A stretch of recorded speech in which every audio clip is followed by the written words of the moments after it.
Pruritis vulvae, vaginal itching, பெண் உறுப்புல அரிப்பு. இதுக்கெல்லாம் ஹோமியோபதியில் வந்து ட்ரீட்மெண்ட் இருக்குது, க்யூர் ஆகும். ஆனால் இது எதனால் வருது அப்படின்னு பார்த்தீங்கன்னா, ப்ரூரைட்டிஸ் வல்வே இது வந்து காமனாக வந்து நார்மலாக இச்சிங் இருக்காது. பட் அப்நார்மலாக இச்சிங் வருதுன்னா, இச்சிங்கிறப்ப அங்கே ஏதோ ஒரு இன்ஃபெக்ஷன் ஆகிருக்கு, அலர்ஜி ஆகிருக்கு. அலர்ஜி வந்து ஹிஸ்டமினன்ற ஹார்மோன் வந்து அதிகமாக சுரக்கிறப்ப தான் அலர்ஜி ஆகி அந்த இடத்துல இச்சிங் ஆகும்.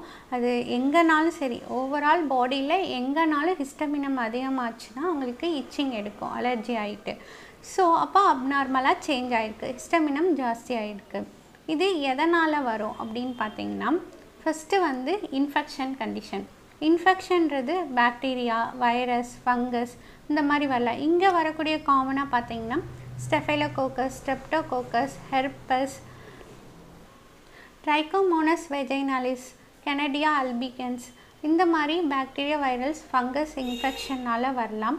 அதுக்கப்புறம் skin related problem, allergic dermatitis, contact dermatitis, lichen planus, lichen seborrhoeas அந்த மாதிரி வந்து சம் கண்டிஷன்ஸ், ஸ்கின் ரிலேட்டட் கண்டிஷன்ஸ்னாலே வரலாம். அதுக்கப்புறம் diabetic condition, other hormone related problems இருக்கிறவங்களுக்கும் வரலாம்.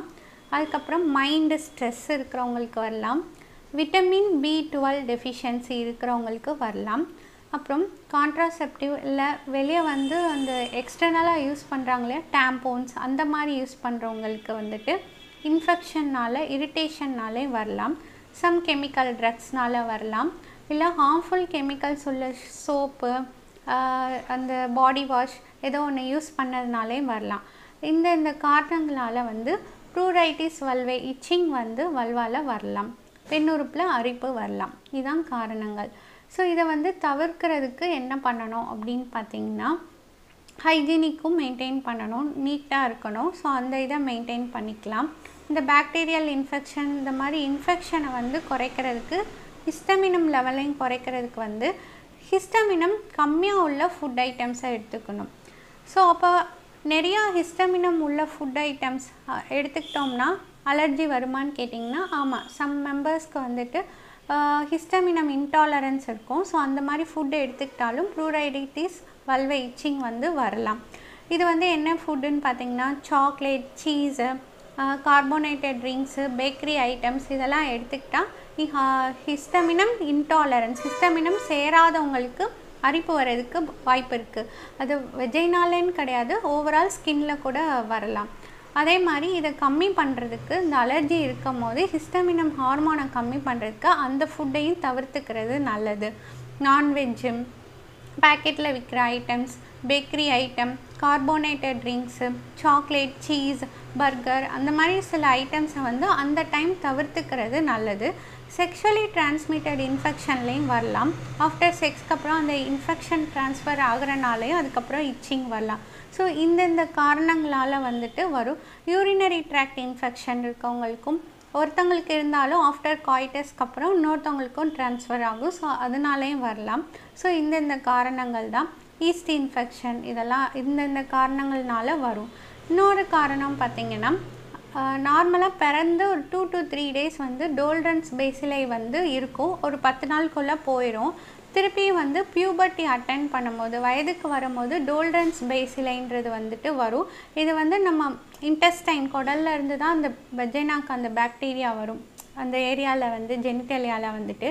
இது வந்து என்ன பண்ணுன்னா, நம்ம குளுக்கோஸ் லெவலை லாக்டிக் ஆசிடாக மாற்றி அங்கே வந்து எப்பயுமே வந்து அல்கலைன் மெயின்டைன் பண்ணி வெளியே இருந்து வர பாக்டீரியா வந்து டெஸ்ட்ராய் பண்ணி அந்த இடத்த வந்து இன்ஃபெக்ஷன் ஆகாமல் பார்த்துக்கும். டோல்ரன்ஸ் பேசிலை வந்துட்டு அல்கலைன் நேச்சராக மெயின்டைன் பண்ணும். பட் நம்ம ஹார்ம்ஃபுல் கெமிக்கல்ஸோ இல்லை நம்மளோட இம்யூனிட்டி லோ ஆகும் போதோ அது கொஞ்சம் அசிடிக்காக மாறும். இல்லாட்டினா மெனோபாஸ் டைம் வந்து அந்த பாக்டீரியாவோட இது வந்து குறைஞ்சிரும்.